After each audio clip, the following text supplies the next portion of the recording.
Grupo Barbosa, pisos e revestimentos, sempre perto de você. Quarta-feira, dia 10 de abril, vamos meditar o Evangelho de São João, no capítulo 8, versículos 31 a 42. Proclamação do Evangelho de Jesus Cristo, segundo São João, glória a vós, Senhor.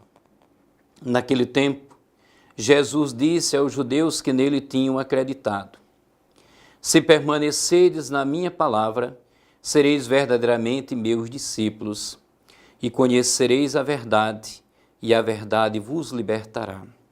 Responderam eles: somos descendentes de Abraão, e nunca fomos escravos de ninguém.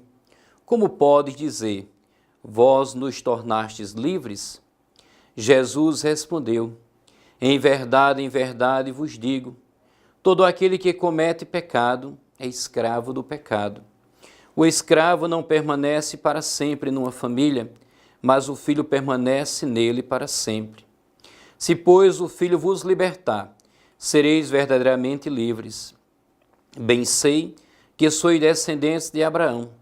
No entanto, procurais matar-me, porque a minha palavra não é acolhida por vós? Eu falo o que vi junto do Pai, e vós fazeis o que ouvis do vosso pai. Eles responderam então: o nosso pai é Abraão. Disse-lhe Jesus: se sois filhos de Abraão, praticai as obras de Abraão. Mas agora vós procurareis matar-me, a mim, que vos falei a verdade que ouvi de Deus. Isto Abraão não fez. Vós fazeis as obras do Pai. Disseram-lhe então: nós não nascemos do adultério, temos um só Deus, o Pai. Respondeu-lhe Jesus: se Deus fosse vosso Pai, vós certamente me amaríeis, porque de Deus é que eu saí e vim.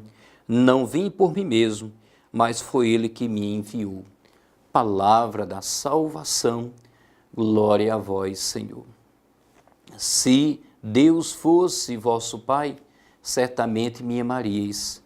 O Senhor dirige duras palavras aos judeus, não a qualquer judeus, mas precisamente àqueles que abraçaram a fé. Jesus falou aos judeus que acreditaram nele. Sem dúvida, este diálogo de Jesus reflete o início daquelas dificuldades causadas pelos cristãos judaizantes na primeira hora da igreja. Como descendiam de Abraão, segundo a carne, esses tais discípulos de Jesus consideravam-se acima não somente dos gentios que viviam longe da fé, mas também acima de qualquer discípulo não judeu, participante da mesma fé. Diziam eles: nós somos descendentes de Abraão, nosso pai é Abraão, só temos um pai, Deus. Apesar de serem discípulos de Jesus, temos a impressão de que Jesus nada representava para eles, nada acrescentava ao que já possuíam. Mas é aí mesmo que se encontra o grande erro de todos eles. Os verdadeiros filhos não são os descendentes segundo a carne, mas os herdeiros da promessa, isto é, aqueles que creem. Sem a fé em Jesus não é possível que alguém alcance a promessa de Abraão. Assim sendo, entre os discípulos, não há judeu ou grego, não há escravo ou livre, não há homem ou mulher, porque todos são irmãos pelo batismo, nos diz Gálatas capítulo 3, versículos 27 a 28. Não nos deixemos seduzir pelo orgulho espiritual. Os judaizantes se consideravam superiores aos outros cristãos. Não é necessário falar aqui dos irmãos separados, mas pensemos em nós mesmos. Quantas vezes nós, católicos, nos consideramos melhores do que os outros católicos, porque seguimos aquele ou participamos de algum movimento, porque observa esta ou aquela disciplina, porque obedece a este ou aquele uso litúrgico. Uns porque são ricos, outros porque estudam mais, uns porque ocupam cargos importantes, outros porque vêm de famílias nobres. Gostaria que cada um sentisse a alegria de ser cristão. Deus guia a sua igreja e apoia mesmo e sobretudo nos momentos difíceis, nos diz o Papa Emérito Bento XVI. Este Evangelho, dentre tantas coisas que nos traça, está o caminho da santidade, que passa pelo seguimento a Cristo.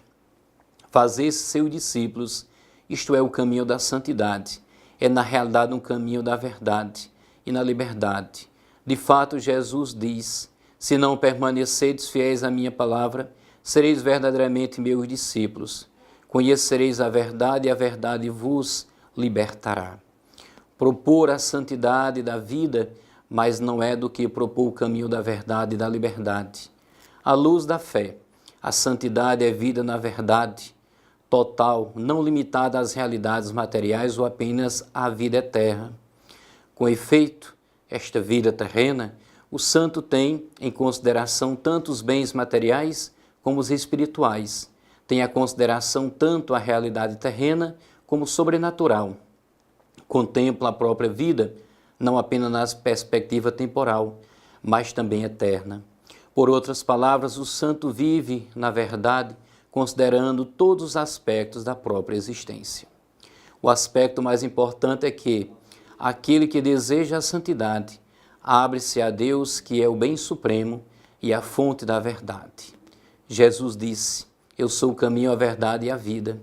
Depois de sua morte e ressurreição, prometeu que nos enviaria o Espírito Santo como o Espírito da verdade, que nos guiaria à verdade total. Rezou ao Pai pelos seus discípulos: consagra-os na verdade, a tua palavra é verdade. Diante de Pilatos disse: foi por isso que nasci e para isso vim ao mundo, para dar testemunho da verdade. Seguindo radicalmente Cristo, caminhamos na verdade total, da verdade que não desilude. A santidade de vida e a abertura à graça ajudam-nos na realidade a compreender mais profundamente as verdades de Deus. São Paulo justamente escreve: o homem natural não compreende as coisas do Espírito de Deus. Para eles são loucura e não é capaz de as compreender. Ou ainda, todo aquele que peca não viu Deus nem o conheceu. Não alcançou a contemplação plena do rosto do Senhor, unicamente com as nossas forças, mas deixando-nos guiar pela graça. Só a experiência do silêncio e da oração oferece horizontes adequados do que pode maturar o desenvolver-se o conhecimento mais verdadeiro. A todos, um feliz e abençoado dia. Grupo Barbosa, pisos e revestimentos, sempre perto de você.